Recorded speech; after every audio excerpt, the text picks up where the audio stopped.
انا جيت من اخر الدنيا عشان خاطر الواد الفجر ده ما يجيش ورايا. النهارده الزمالك هيقابل بروكس في كاس مصر، مش عارف يعمل ايه وخايف لا يتهزم زي كل مره. يطلع من اول ماتش يقولوا حفلوا علينا ويشتغلوا السنه كلها حفلوا علينا.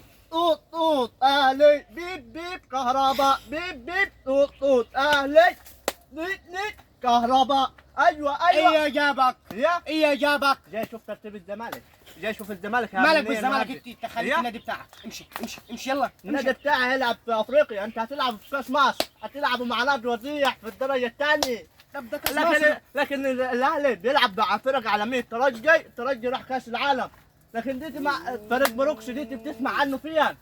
تسمع عنه في نشرة الاخبار ما بس. ديتي ما يلعب في كاس مصر، ما الانديه كلها بتاعت مصر ما تشارك في كاس مصر ديتي. لا الاهلي بص وضع رفيع، الاهلي كبير افريقيا وكبير مصر وكبير العالم. الزمالك نادي القرن. نادي القرن، نادي بقرن واحد. واحد القرن دي هو نادي الزمالك دي.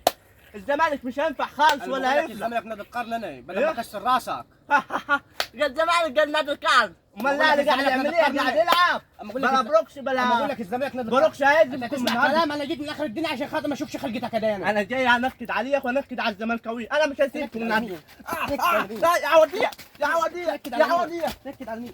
خد